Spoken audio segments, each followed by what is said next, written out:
Friends, ನಮಸ್ತೆ. TRD ಚಾನಲ್ಗೆ ತಮಗೆಲ್ಲರಿಗೂ ಪ್ರೀತಿಯ ಸ್ವಾಗತ. ಫ್ರೆಂಡ್ಸ್, ಎಲ್ಲರೂ ಹೇಗಿದ್ದೀರಾ, ಚೆನ್ನಾಗಿದ್ದೀರಾ ಅಂತ ಭಾವಿಸ್ತಾ ಇವತ್ತಿನ ವಿಡಿಯೋವನ್ನು ಶುರು ಮಾಡ್ತಾ ಇದ್ದೀನಿ. ಫ್ರೆಂಡ್ಸ್, ಇವತ್ತು ಒಂದು ಸ್ಪೆಷಲ್ ರೆಸಿಪಿ ಮಾಡ್ತಾ ಇದ್ದೀನಿ. ಇದು ಅಂದರೆ ನಮ್ಮನೇಲಿ ಇದನ್ನು ತುಂಬ ಇಷ್ಟಪಟ್ಟು ತಿಂತಾರೆ. ಸೊ ಬಾಣಲಿ ಕಾದಿದೆ, ಹಾಗಾಗಿ ಎಣ್ಣೆ ಹಾಕ್ತಾ ಇದ್ದೀನಿ. ನೋಡಿ ಫ್ರೆಂಡ್ಸ್, ಇದರಲ್ಲಿ ಒಂದು 2 ಸೌಟಿನಷ್ಟು ಎಣ್ಣೆಯನ್ನು ಹಾಕ್ಕೊಂಡಿದ್ದೀನಿ ನಾನು. ಎಣ್ಣೆ ಕಾದಿದೆ. ಇವಾಗ ಸಾಸಿವೆ ಹಾಕ್ತೀನಿ. ಒಂದು ಅಂದಾಜಿನ ಮೇಲೆ ಸಾಸಿವೆ ಹಾಕ್ತಾ ಇದ್ದೀನಿ. ಸಾಸಿವೆ ಚಟಪಟ ಚಟಪಟ ಅಂತ ಇದೆ. ಸ್ವಲ್ಪ ಜೀರಿಗೆ ಹಾಕಿದೆ. 6 ಹಸಿಮೆಣಸಿನ್ಕಾಯಿಯನ್ನ ನಾನು ಸಣ್ಣದಾಗಿ ಹೆಚ್ಚಿರೋದು ಹಸಿಮೆಣಸಿನ್ಕಾಯಿ ಹಾಕ್ತಾ ಇದ್ದೀನಿ ಇವಾಗ. ಹಾಗೆ ಒಂದು ಸ್ವಲ್ಪ ಕರಿಬೇವಿನ ಸೊಪ್ಪನ್ನು ಸಹ ಸಣ್ಣಗೆ ಹೆಚ್ಚಿದ್ದೀನಿ. ಇವಾಗ ಈರುಳ್ಳಿ ಹಾಕ್ತಾ ಇದ್ದೀನಿ. ದೊಡ್ಡ ಗಾತ್ರದ 3 ಈರುಳ್ಳಿ ತಗೊಂಡಿದ್ದೀನಿ ಫ್ರೆಂಡ್ಸ್. ಇದು ಬ್ರೆಡ್ ಟೋಸ್ಟ್ ಮಾಡ್ತಾ ಇದ್ದೀನಿ ಫ್ರೆಂಡ್ಸ್. ಸೊ ಈ ವೆದರಿಗೆ, ಈ ಚಳಿಗೆ, ಈ ಮಳೆಗೆ ಟೇಸ್ಟಿಯಾಗಿ ಬಿಸಿ ಬಿಸಿಯಾಗಿ ಏನಾದರೂ ತಿನ್ನಬೇಕು ಅಂತ ಅನ್ಸತ್ತಲ್ವಾ. ಸೊ ಹಾಗಾಗಿ ತಕ್ಷಣಕ್ಕೆ ಹೊರಗಡೆ ಹೋಗಿ ತೊಗೊಂಡು ಬರೋಕ್ಕಾಗಲ್ಲ. ಮನೇಲಿ ಮಕ್ಕಳು ಕೇಳ್ತಾ ಇರ್ತಾರೆ ಏನಾದರೂ. ಸೊ ಅವರಿಗೆ ಬರೀ ಬೆಳಗ್ಗೆ ಮಾಡಿದ ತಿಂಡಿ, ಮಧ್ಯಾಹ್ನ ಮಾಡಿದ ಅಡುಗೆ ತಿನ್ನಿಸ್ತಾ ಇದ್ರೆ ಅವ್ರಿಗೂ ಬೇಜಾರಾಗತ್ತಲ್ವಾ. ಸೊ ಇಂಥ ವೆದರಲ್ಲಿ ಮನೇಲಿ ಯಾರೇ ಇರಲಿ, ದೊಡ್ಡವರಿರಲಿ, ಚಿಕ್ಕವರಿರಲಿ, ಯಾರೇ ಇದ್ರೂ ಈ ರೀತಿ ಒಂದು ಈವ್ನಿಂಗ್ ಸ್ನ್ಯಾಕ್ಸನ್ನು ಮಾಡಿಕೊಟ್ರೆ ಇಷ್ಟಪಟ್ಟು ತಿಂತಾರೆ ಫ್ರೆಂಡ್ಸ್. ಸೊ ಇವಾಗ ನಾನು ಈರುಳ್ಳಿಯನ್ನು ಹಾಕಿದ್ದೀನಿ. ಇದು ಉಪ್ಪು ಹಾಕಿದ್ದೀನಿ. ಇವಾಗ ಇದು ತುಂಬ ಜೋರು ಊರಿನಲ್ಲಿ ಬೇಯಿಸೋ ಹಾಗಿಲ್ಲ ಈರುಳ್ಳಿ. ಸೊ ಉರಿ ಕಡಿಮೆ ಮಾಡಬೇಕು. ನಾನು ಆಲ್ರೆಡಿ ಉರಿ ಕಡಿಮೆ ಮಾಡಿದ್ದೀನಿ ನೋಡಿ. ಇಷ್ಟು ಸಿಮ್ಮಲ್ಲಿಟ್ಟು ಇದನ್ನು ಬೇಯಿಸ್ತಾ ಇದ್ದೀನಿ. ಇದು ಸ್ವಲ್ಪ ಬೇಯೋಕ್ಕೆ ತುಂಬ ಟೈಮ್ ತಗೊಳತ್ತೆ.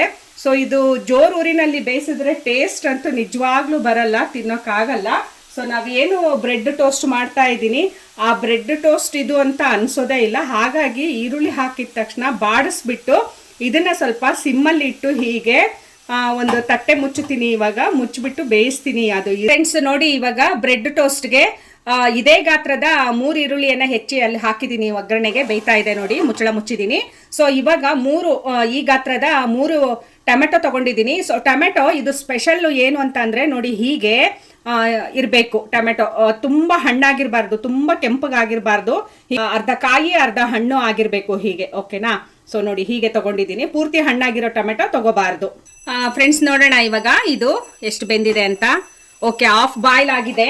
ಪೂರ್ತಿನೂ ಬೇಯಬಾರ್ದು, ಆಫ್ ಬಾಯ್ಲ್ ಆಗಿದೆ ನೋಡಿ. ಕಾಣಿಸ್ತಾ ಇದೆ ಅಲ್ವಾ? ಹೀಗೆ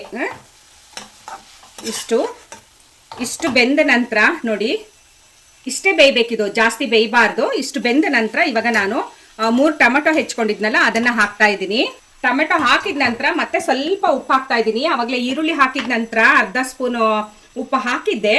ಇವಾಗ ಒಂದು 1/4 ಸ್ಪೂನ್ ಅಷ್ಟು ಉಪ್ಪು ಹಾಕ್ತಾ ಇದ್ದೀನಿ, ಟೊಮೆಟೊ ಬೇಯತ್ತೆ ಅಂತ ಹೇಳಿ. ಸೊ ಇದು ಈ ಚಳಿಗೆ ತುಂಬ ಚೆನ್ನಾಗಿರತ್ತೆ ಫ್ರೆಂಡ್ಸ್. ಇದು ತಿನ್ನೋಕ್ಕೆ ಮನೇಲಿ ಯಾರು ಬೇಡ ಅಂತ ಹೇಳಲ್ಲ ಇದನ್ನ ಮಾಡಿಕೊಟ್ಬಿಟ್ರೆ. ಸೊ ಎಲ್ಲರೂ ತುಂಬ ಇಷ್ಟಪಟ್ಟು ತಿನ್ನುವಂಥ ಒಂದು ಈವ್ನಿಂಗ್ ಸ್ನ್ಯಾಕ್ಸ್ ಇದು. ಖಂಡಿತವಾಗ್ಲೂ ಒಂದ್ಸಲ ಟ್ರೈ ಮಾಡಿ ನೀವು ಕೂಡ ಮನೆಯಲ್ಲಿ. ಸಖತ್ತಾಗಿರತ್ತೆ. ನೀವು ಟ್ರೈ ಮಾಡಿ ಆಮೇಲೆ ನನಗೆ ಒಂದು ಕಮೆಂಟ್ ಹಾಕಿ ಹೇಗಿತ್ತು ಅಂತ ಹೇಳಿ. ಚೆನ್ನಾಗಿತ್ತಾ, ಚೆನ್ನಾಗಿಲ್ವಾ ಅಂತ ಹೇಳಿ. ಅಷ್ಟು 100% ಆಗಿ ಹೇಳ್ತಾ ಇದ್ದೀನಿ, ಸೂಪರ್ ಆಗಿರತ್ತೆ. ಒಂದ್ಸಲ ಮಾಡ್ಕೊಂಡು ತಿನ್ನಿ, ಮತ್ತೆ ಮತ್ತೆ ಮಾಡ್ತೀರಾ ಮನೆಯಲ್ಲಿ. ಮಕ್ಕಳು ಕೂಡ ಮತ್ತೆ ಮತ್ತೆ ಕೇಳ್ತಾರೆ, ಮಾಡ್ಕೊಡು ಅಮ್ಮ ಅಂತ. ಸೊ ಅಷ್ಟು ಚೆನ್ನಾಗಿರತ್ತೆ. ಇದನ್ನ ನಾನು ಇವಾಗ ಸಿಮ್ಮಲ್ಲೇ ಬೇಯಿಸ್ಕೊಳ್ತೀನಿ. ಯಾಕೆ ಅಂತ ಆಮೇಲೆ ಮತ್ತೆ ತೋರಿಸ್ತೀನಿ ನಾನು ಯಾವ ಹದದಲ್ಲಿ ಇದು ಬೇಯತ್ತೆ ಅಂತ ಹೇಳಿ. ಇವಾಗ ಮತ್ತೆ ಒಂದು ಮುಚ್ಚಳ ಮುಚ್ಚಿಬಿಟ್ಟು ಅದು ಬೇಯೋವರೆಗೂ ಬಿಡ್ತೀನಿ. ಫ್ರೆಂಡ್ಸ್, ಇವಾಗ ಇದು ಬೆಂದಿದೆಯಾ ಅಂತ ನೋಡೋಣ. ಓಕೆ, ಬೆಂದಿದೆ ಫ್ರೆಂಡ್ಸ್. ಇಷ್ಟು ಅರಿಶಿನ ಪುಡಿ ಹಾಕ್ತಾ ಇದ್ದೀನಿ. ಇನ್ನೊಂಚೂರು ಬೇಕೇನೋ ಅಂತ ಅನ್ನಿಸ್ತಾ ಇದೆ ಫ್ರೆಂಡ್ಸ್.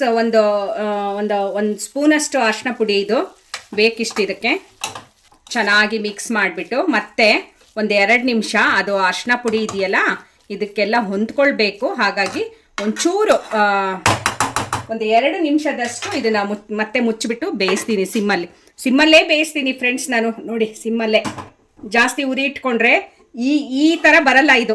ನೋಡಿ, ಹೀಗಿದೆಯಲ್ಲ, ಹೀಗೆ ಬರಲ್ಲ ಫ್ರೆಂಡ್ಸ್. ಇವಾಗ ಇದಾಗಿದೆ. ಇವಾಗ ಇದಕ್ಕೆ ಕೊತ್ತಂಬರಿ ಸೊಪ್ಪನ್ನ ಹಾಕೋಣ. ಇದಕ್ಕೆ ಕೊತ್ತಂಬರಿ ಸೊಪ್ಪು ಹಾಕಿದ್ದೀನಿ. ಮಿಕ್ಸ್ ಮಾಡಬೇಕಿದು. ಊರಿನಲ್ಲಿ ಇಟ್ಟು ಬೇಯಿಸಿದ್ರೆ ಒಗ್ಗರಣೆ ಅದು ಬೇರೆ ಟೇಸ್ಟ್ ಬರುತ್ತೆ. ಸೊ ಈ ಬ್ರೆಡ್ ಟೋಸ್ಟ್ಗೆ ಮಾತ್ರ ಇದೇ ಹದದಲ್ಲಿ ಬೇಯಿಸ್ಕೋಬೇಕು. ಸೊ ಬೇಗ ಆಗಲಿ ಅಂತ ನಾವೇನಾದರೂ ಉರಿ ಜಾಸ್ತಿ ಇಟ್ಟು ಬೇಯಿಸ್ಕೊಳಕ್ಕೆ ಹೋದ್ರೆ ಈ ಟೇಸ್ಟ್ ಬರೋದಿಲ್ಲ. ಇದ್ದೀನಿ, ಮಿಕ್ಸ್ ಮಾಡೋಣ. ಓಕೆ, ಒಗ್ಗರಣೆ ರೆಡಿ ಆಗಿದೆ ಬ್ರೆಡ್ ಟೋಸ್ಟ್ಗೆ. ಇವಾಗ ನೆಕ್ಸ್ಟ್ ಸ್ಟೆಪ್ ಏನು ಅಂತ ಹೇಳ್ತೀನಿ. ಫಸ್ಟ್ ಸ್ಟೆಪ್ ಒಗ್ಗರಣೆ ಆಯಿತು. ಇವಾಗ ಸೆಕೆಂಡ್ ಸ್ಟೆಪ್ಪು ಎಣ್ಣೆ ಹಂಚು ಕಾದಿದೆ. ಸೊ ನೋಡಿ, ನಾನು 1 ಪೌಂಡು ಸ್ವೀಟ್ ಬ್ರೆಡ್ಡನ್ನು ತಗೊಂಡಿದ್ದೀನಿ. ಓಕೆನಾ? 1 ಪೌಂಡು ಸ್ವೀಟ್ ಬ್ರೆಡ್ ಇದು. ಓಕೆ, ಇಷ್ಟು ಬೇಕಾಗುತ್ತೆ 4 ಜನಕ್ಕೆ. ಹೊಟ್ಟೆ ಫುಲ್ ಆಗಿಬಿಡುತ್ತೆ. ಇವಾಗ ಹಂಚು ಕಾದಿದೆ, ಇದಕ್ಕೆ ಸ್ವಲ್ಪ ತುಪ್ಪ ಹಾಕ್ಕೊಳ್ತೀನಿ. ಹೀಗೆ 4 ಪೀಸ್ ಬ್ರೆಡ್ಡನ್ನು ನಾನು ಹೀಗೆ ತುಪ್ಪದಲ್ಲಿ ಅದ್ದು ಬಿಟ್ಟು ಒಂದು ಸೈಡಲ್ಲಿ ಇಡ್ತಾ ಇದ್ದೀನಿ. ಒಂದು ಸೈಡ್ ಮಾತ್ರ, ಇನ್ನೊಂದು ಸೈಡ್ ಬೇಕಾಗಲ್ಲ.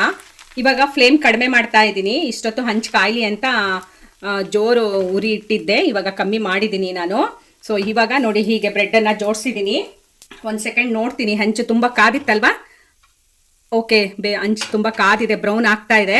ಇನ್ನೊಂದು ಸ್ವಲ್ಪ ಆಗಲಿ ನೋಡಿ ಅಲ್ವಾ. ಓಕೆ, ಸೊ ಇವಾಗ ತಿರ್ವಾ ಹಾಕ್ತೀನಿ. ಈಗ ನೋಡಿ ಇಷ್ಟ ಆಗಬೇಕಿದು ಫ್ರೆಂಡ್ಸ್. ಇವಾಗ ಇದಾಗಿದೆ ನೋಡಿ, ಬ್ರೌನ್ ಆಗಿದೆ, ಇಷ್ಟ ಆಗಬೇಕು. ಸೊ ಈ ಕಡೆ ಮೆತ್ತಗಿದೆ, ಈ ಕಡೆ ಸ್ವಲ್ಪ ಕ್ರಿಸ್ಪಿ ಆಗಿದೆ. ಬಟ್ ನಿಜವಾಗ್ಲೂ ಹೇಳ್ತಾ ಇದ್ದೀನಿ, ತುಂಬ ಟೇಸ್ಟಿಯಾಗಿರುತ್ತೆ. ಸೊ ನೋಡಿ ಫ್ರೆಂಡ್ಸ್, ಇವಾಗ ನಿಮಗೆ ಬೇಕು ಅಂದರೆ ಹೀಗೆ ಫಸ್ಟು 2 ಕ್ಯಾರೆಟನ್ನು ತುರಿದಿಟ್ಕೊಂಡಿದ್ದೀನಿ ನಾನು. ಸೊ ಹೀಗೆ 2ಕ್ಕೆ ಮಾತ್ರ ನಾನು ಕ್ಯಾರೆಟನ್ನು ಹಾಕ್ತಾ ಇದ್ದೀನಿ. 2 ಪೀಸ್ ಬ್ರೆಡ್ಡಿಗೆ ಹೀಗೆ ಸ್ಪ್ರೆಡ್ ಮಾಡ್ಕೋಬೇಕು. ಒಗ್ಗರಣೆ ಮಾಡಿಟ್ಕೊಂಡಿದ್ವಲ್ಲ, ಆ ಒಗ್ಗರಣೆಯನ್ನು ಇದ್ರ ಮೇಲೆ ಹಾಕಬೇಕು ಫ್ರೆಂಡ್ಸ್.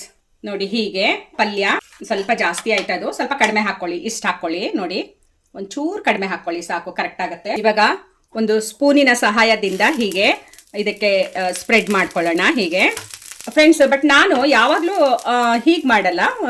ಫಸ್ಟ್ ಒಗ್ಗರಣೆ ಹಾಕ್ಬಿಡ್ತೀನಿ ಬ್ರೆಡ್ಡಿಗೆ, ಆ ನಂತರ ಅದ್ರ ಮೇಲೆ ನಾನು ಕ್ಯಾರೆಟ್ ತುರಿಯನ್ನು ಹಾಕ್ತಿದ್ದೆ ಇವತ್ತು.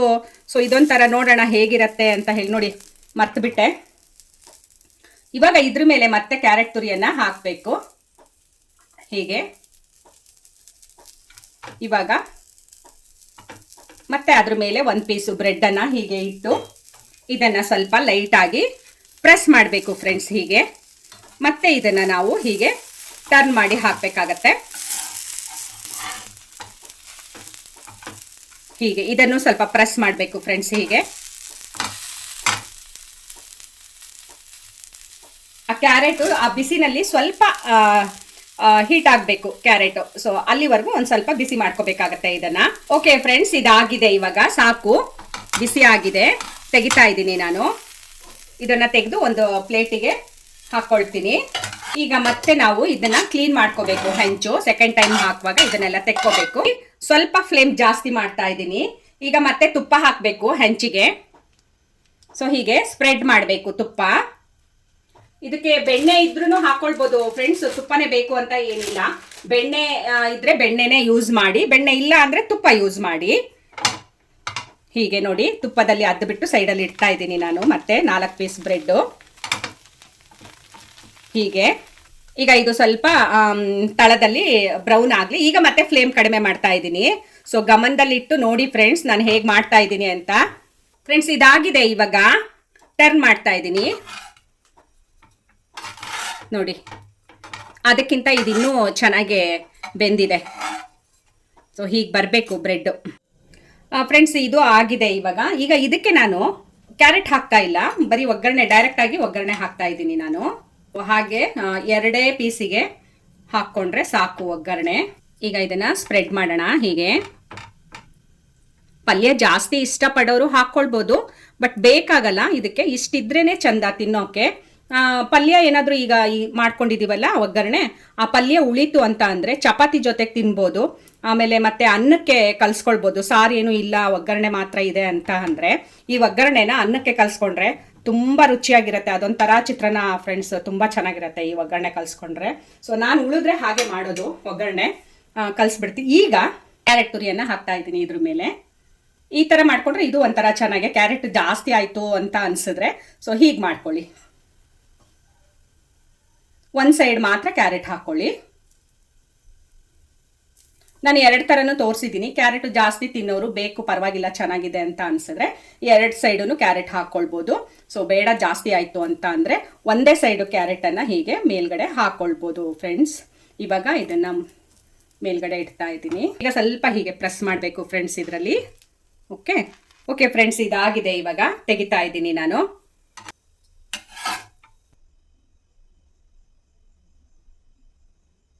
ಫ್ರೆಂಡ್ಸ್ ನೋಡಿದ್ರಲ್ಲ ಬ್ರೆಡ್ ಟೋಸ್ಟ್ ಮಾಡೋದು ಎಷ್ಟು ಸುಲಭ ಅಂತ ಹೇಳಿ. ನೀವು ಕೂಡ ಮನೆಯಲ್ಲಿ ಮಕ್ಕಳಿಗೆ ಈವ್ನಿಂಗ್ ಸ್ನ್ಯಾಕ್ಸ್ ಅಂತ ಹೇಳಿ ಮಾಡಿಕೊಡಿ. ಸ್ಕೂಲಿಂದ ಬಂದ ತಕ್ಷಣ ತುಂಬ ಇಷ್ಟಪಟ್ಟು ತಿಂತಾರೆ. ಸೊ ಈ ವೆದರಲ್ಲಿ, ಚಳಿಗಾಲದಲ್ಲಿ, ಸ್ವಲ್ಪ ಮಳೆಗಾಲದಲ್ಲಿ ತಿನ್ನಬೇಕು ಅಂತ ಅನಿಸುತ್ತೆ. ಏನಾದರೂ ಬಿಸಿ ಬಿಸಿ ಬಾಯಿಗೆ ರುಚಿ ರುಚಿಯಾಗಿ ತಿನ್ನಬೇಕು ಅಂತ ಅನ್ನಿಸ್ದಾಗ ಈ ರೀತಿ ಒಂದು ಬ್ರೆಡ್ ಟೋಸ್ಟನ್ನು ಮಾಡಿದ್ರೆ ಸೂಪರ್ ಆಗಿರುತ್ತೆ. ಸೊ ದಯವಿಟ್ಟು ಟ್ರೈ ಮಾಡ್ತೀರಾ ಅಂತ ಅಂದ್ಕೊಂಡಿದ್ದೀನಿ ಫ್ರೆಂಡ್ಸ್. ಟ್ರೈ ಮಾಡಿ. ಸೊ ಹಾಗೆ ಇವತ್ತಿನ ನನ್ನ ರೆಸಿಪಿ ಹೇಗನ್ನಿಸ್ತು ಅಂತ ಹೇಳಿ ಒಂದು ಕಮೆಂಟ್ ಮಾಡಿ, ಲೈಕ್ ಮಾಡಿ, ಶೇರ್ ಮಾಡಿ. ಹಾಗೆ ನನ್ನ TRD ಚಾನಲನ್ನು ಸಪೋರ್ಟ್ ಮಾಡಿ ಅಂತ ಕೇಳ್ಕೊಳ್ತೀನಿ friends. Thank you friends. Bye bye.